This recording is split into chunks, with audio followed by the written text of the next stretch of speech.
Hey guys, and welcome to another action panel.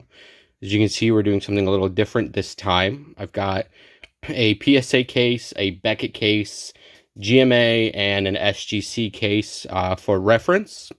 We're going to take a look at things to consider when grading your Pokemon cards.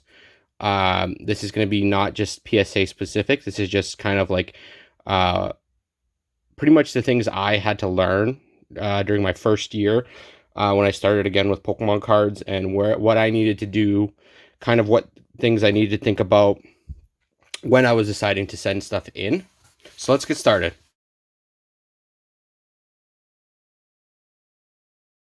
So if I were you a year ago and I wanted to start grading my cards or consider grading my cards, where would you recommend that I start? So you want to begin with basically I started with what was my budget. So if you look at like more well-known grading companies, they tend to cost more but are more well-respected, and they usually give a bigger return for what you're spending when they come back, right? So like PSA, Beckett, they tend to sell for top dollar. SGC has started getting closer, but they still won't match PSAs and Beckett's, of course. And then there's also SGC, which I guess is like a lower end, or like not, I don't want to say lower end, but not as well known. But they have been lauded by Gary V, which I assume most people know now, as he's getting a bigger name in the card community. And of course, in the Pokemon card community, Gary from Pawn Stars, or I think he's called the Charizard King on Instagram. I follow him. But those four are usually like in the mix. It usually are garner some attention. Obviously, more expensive will be Beckett and PSA.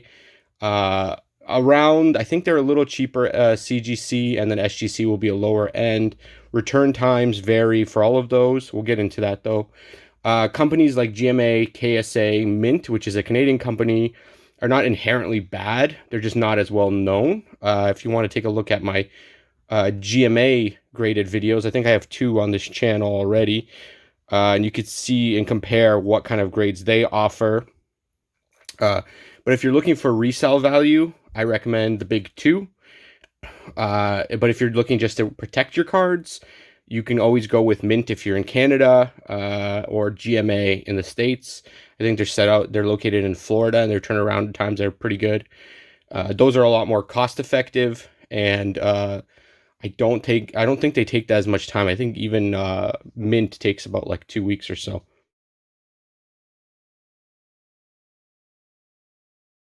Once I decide which grading company I want to go with, how do I know if a card is worth sending? Like, how do I know if I'm going to get that return on that dollar? So if a card is worth sending, what I always do is I think about the worst case scenario. So say I want to send in a card to PSA. I'm going to look at the card and I'll say, well, what's the lowest possible grade I think that card will get? If the price point for that card, if I'm looking to make a profit, if I'm looking to sell, if I'm looking to just to seal it, then that's fine. But if I'm looking to resell it once it's graded, I want to see what the lowest amount this grade will be and price point. And I can do that by looking at their population report, which is right in PSA's database. I think Beckett has one as well. I'm not really sure about the other ones. I know GMA does not have a database. The little codes on the back aren't really for anything, except I think it just takes you to the website. But yeah, so if you see that even when it's the lowest grade that you think you can possibly get, and it's still giving you a profit, then absolutely, yeah, I think you should send it in and try to get that profit. So it's worth time looking at those population reports then. Absolutely, if you think you have a card that can benefit from getting it graded.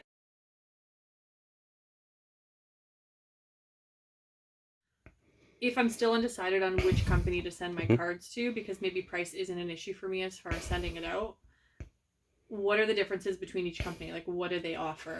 So you want to look at what different companies offer different things. They obviously all offer grading.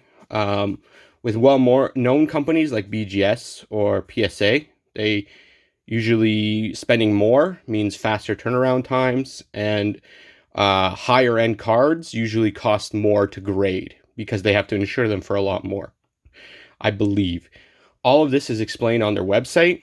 Again, though I don't think I mentioned it. I will leave links to PSA, Beckett, a few of the other grading companies right in my description below. You can check that out, and it will send you right there for extra information if you need it.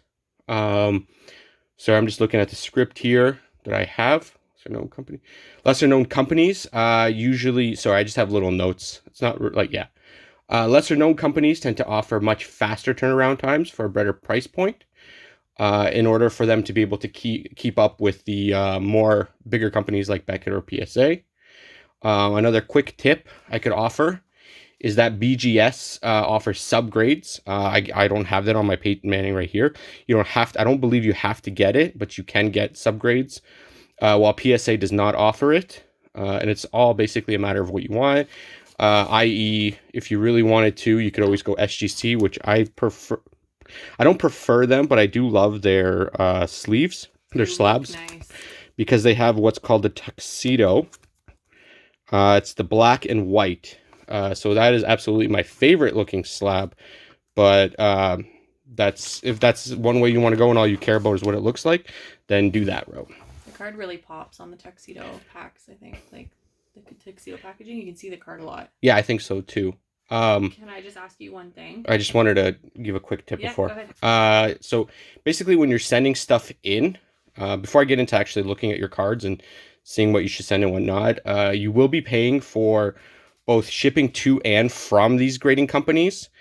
They're not paying that shipping. So anytime you are sending it in, make sure you account for the shipping both ways. And usually their shipping that they charge for whatever it is going to be on their website.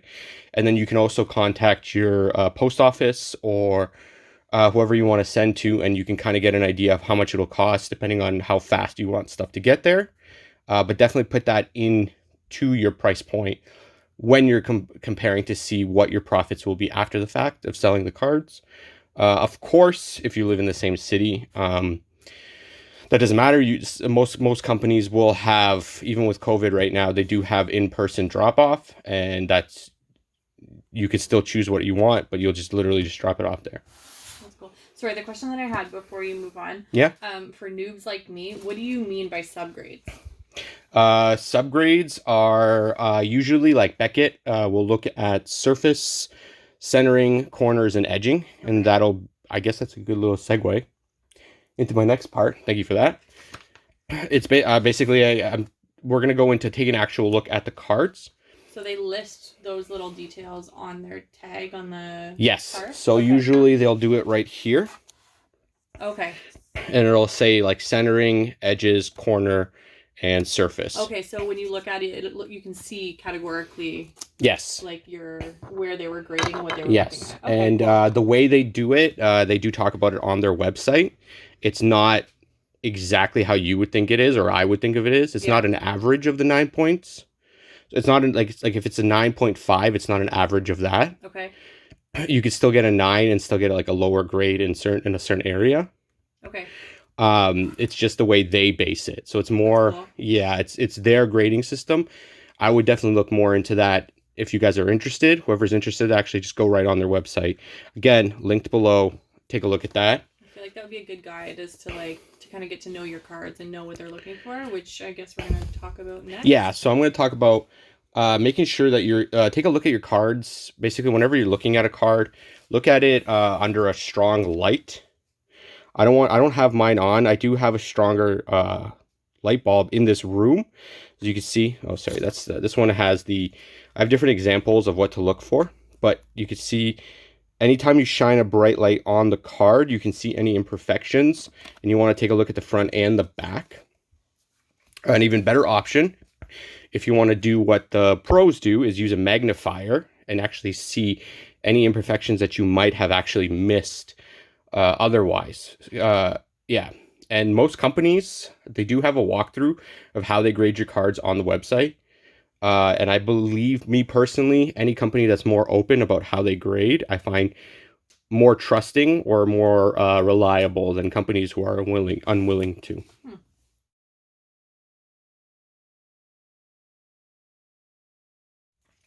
So let's actually look at some of the stuff. We'll look at corners and edging.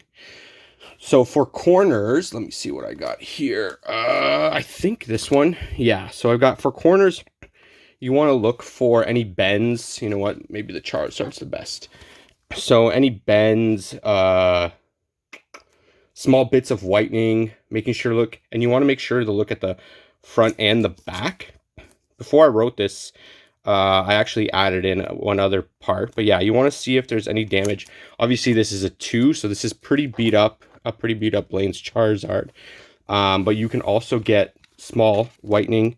It's a lot easier to see the back on the corners than on the front, the whitening, but you can see it there, right?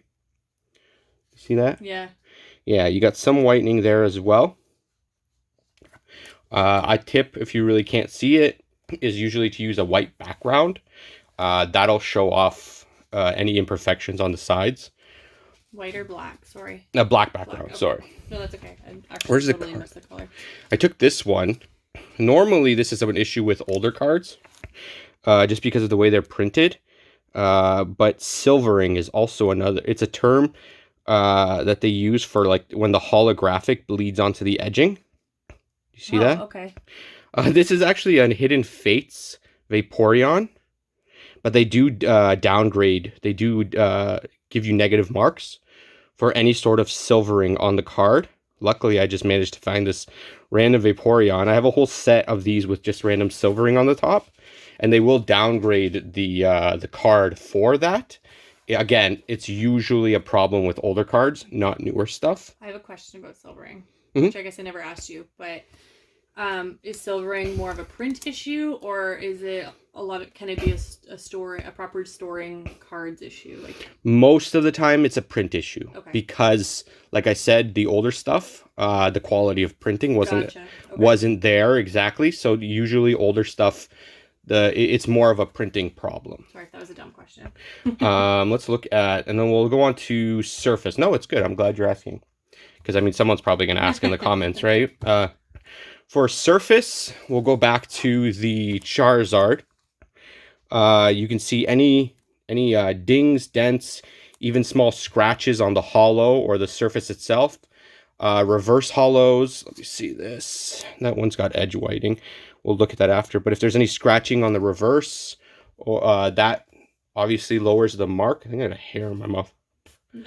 That lowers the mark significantly.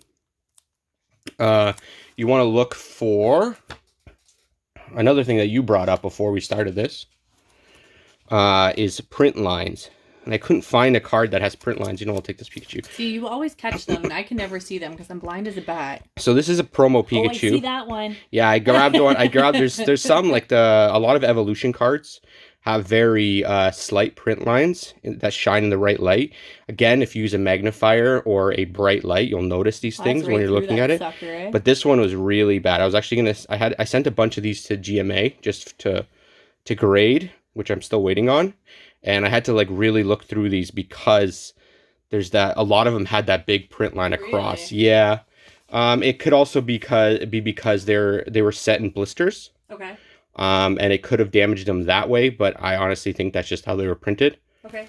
That downgrades the card for sure. A lot of older cards, again, it's like the silvering. Yeah. It's because of poor print quality, and that's why the older WotC stuff, higher grades garner more money, because sometimes even it's so hard to print. Like, I have it here, but the Kangaskhan, it would take too long for me to take it out. The Kangaskhan from Jungle, it's such a hard card to get graded. Okay. Because of the way it was printed. There's always so many print, like it usually you will always get some sort of print line across. So it's notorious for print line? That's right. So a high graded Kangaskhan will usually go for a little bit more, like a 10, because it's so hard to grade. Like a first edition Jungle Kangaskhan. Don't start selling all your regular unlimited Kangaskhan's for a ton of money. So the last part we should look at is centering. So centering is how centered the card is to the cardboard. Let me see what I have. That's why I took this one. This was from a recent video we did. Is that one out yet? I don't think it's out yet, but it'll be out, I think. It'll be out soon. I think this week. Yeah, this weekend Or it's going to be out. I got a couple of videos coming out this weekend. As you can see, if you're looking at the centering, this one's usually the hardest for people to take a look at and notice. Oh, I see it. Yeah, do you see that? The top to bottom. That's right. So most people will miss this and they'll submit and won't understand why their cards came back like a 9 or a 9.5. An easy way to look at this is look in the corners. If you see that the corner, that the top and the bottom, if the top and bottom are thinner or thicker compared to the left or the right, as it is right here. You see that? The top corner too on the right? Yeah, it's very obvious. It's actually a lot more obvious on the back. Oh. Yeah, do you see that? Yeah. It's almost crooked too. It's a little bit crooked. It is a little bit crooked. That's right. I didn't even notice that now. But yeah, so if the centering is off, that will also downgrade the card itself. Cards like, that's why I grabbed these. Cards like Full Arts, GXs, VMAXs, V cards are harder to take a look at centering. Stuff like this, where the line is, it's very hard to see if your card is centered or not. And you really want to look at those corners.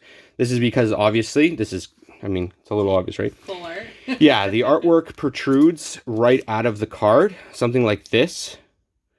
They have most grading companies have like a utensil or whatnot that a tool that they utilize to see centering. Okay. So stuff like this is very hard to see if it's centered properly. Like to the naked eye, it looks fine, right? This one looks okay. And then the Charizard here is slightly, to me, it looks like it's slightly off-centered. See, I look at the corner. Yeah. And then it's off-centered from left to right and down, right? A little bit, yeah. That's what I see. So it's from top to bottom. Okay. Just from looking at it on the back, you always want to look at the back and front for corners, centering, surface, and edging, for whitening, any kind of creases or bends. A quick tip, I don't think I mentioned that, is that basically if you have a single crease on the card, oops, there goes my Nidoqueen. If you have a crease on the card, let me see if I can get it, yeah.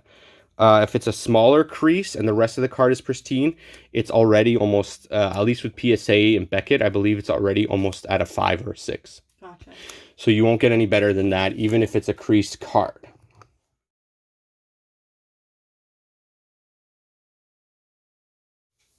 As a noob, I guess, is my question. How does the grading work? The typical grading scale for most companies is 1, which is a poor, to a 10, which is a mint. Is it 10 scales for everybody? Usually, yeah. So with BGS, they do, it is a black label 10. It is a black label 10, which is 10s from centering, edging, surface, and corners. Everything has a 10. So that's absolutely pristine. Again, it's very difficult. It depends on the grader, which will be my next. This will be a nice segue for this. It's really dependent on the grader and getting a 10 or a black label 10, if I'm being completely honest. Chalk it up to the human factor? Yeah, so some companies may vary on the scale, but in the way they are graded, but they all use almost the same exact 1 to 10 general labeling. Okay. Yeah, exactly. That's it. So why the discrepancy? That's basically, I'll segue into that already. So as much as people would like to believe differently, while these graders are trained, card grading is largely subjective, and not just between companies, but between graders within the companies themselves. Anytime something is done by a person or human, we have to take into account human error, right? Yeah. Like we can't just assume that some sort of machine is grading these cards. The person could be tired. This could be his 10,000th card today or 1,000th card today, and he just missed something. And now suddenly your card is an 8 or a 9 or a black label 10, right? Especially when you get from like 9.5, 10, and black label 10. It's a very gray area with Beckett in that sense, at least to me anyways. So in that aspect, most of the time you're paying for the name itself and not so much the grading quality. Again, this is not to say, because I'm going to get reamed out in the comments, I'm not saying that SGC grades any better than Beckett or PSA, which they may have a better process. I just don't know, and there's always that human error factor. For any kind of grading company, even PSA, I've seen a ton of mistakes, especially with the amount of cards that they get in every day. Well, and you're not watching them graded either, so like you're not physically there while they're exactly your cards. So exactly. You really can't say, but it is a human decision. So a quick tip for that, I want to just do a PSA that raw cards that are not graded cards. No matter what someone who is trying to sell you a card says, a pack fresh can come back an 8, a 9, or a 10, maybe even a 7, depending how bad the damage to the pack was, or the cards inside. There could be print lines, there could be off-centering, there could be old whitening from older cards. That all gets factored in, so you can't, anytime, don't let anybody, basically what I'm saying is don't let anyone try to bully you into paying graded prices for a raw card when that card hasn't been sent to a company to be decided. When it's not necessarily verified, right? Like, yes, exactly. And you can't see it. Okay. And so, just one more thing. Again, different. A 4 doesn't always equal a 4. A GMA 4 doesn't equal a PSA 4 or a Beckett 4. Because of how they do the different grading processes. So that's what I was trying to get at before. I just wanted to reiterate that. So they still are different fours, especially because it depends on the company. Yes, they just label the same way.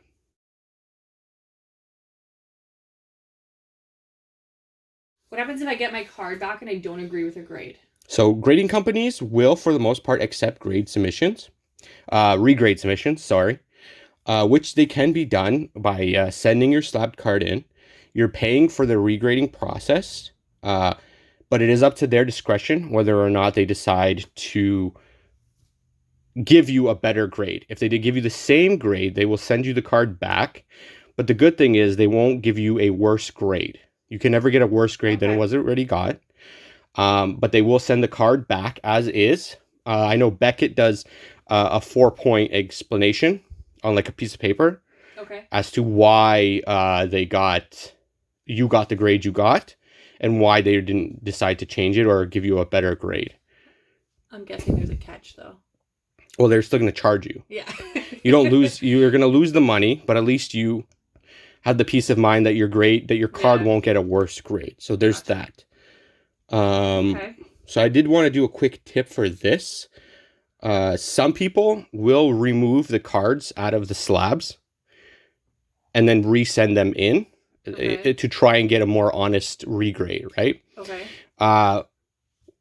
I personally, what they want you to do is to send in the label with it, so that they can adjust the population report in their system. Otherwise, we're gonna get. So if there's only 10 Peyton Manning 8s of this card, and I take this out and then I send it in as a raw.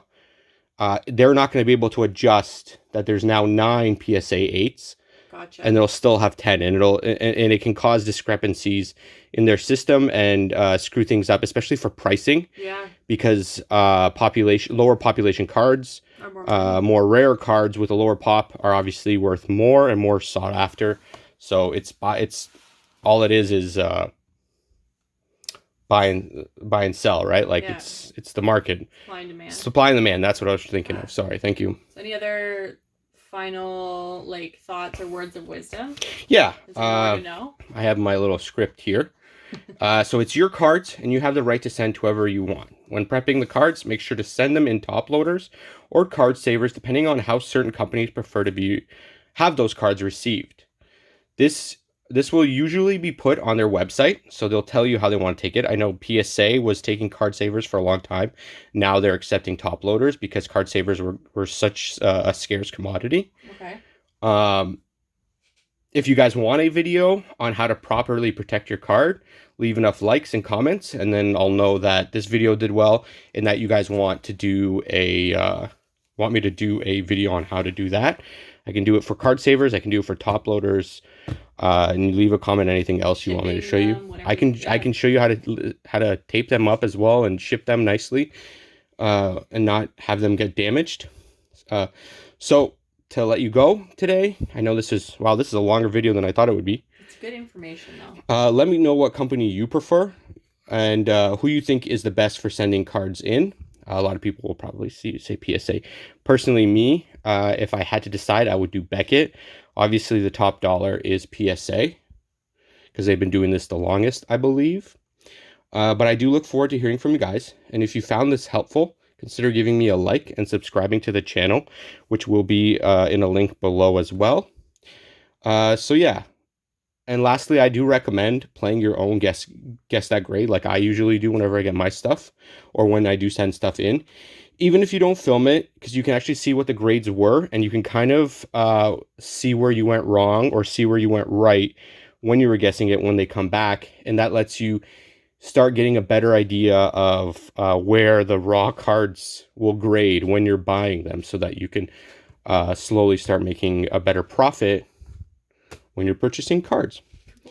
So that's it today, guys. Until next time, don't forget to check out the videos right here. Have a good day, have a good week, have a good month. If I don't see you till then, have a good year. Bye, guys.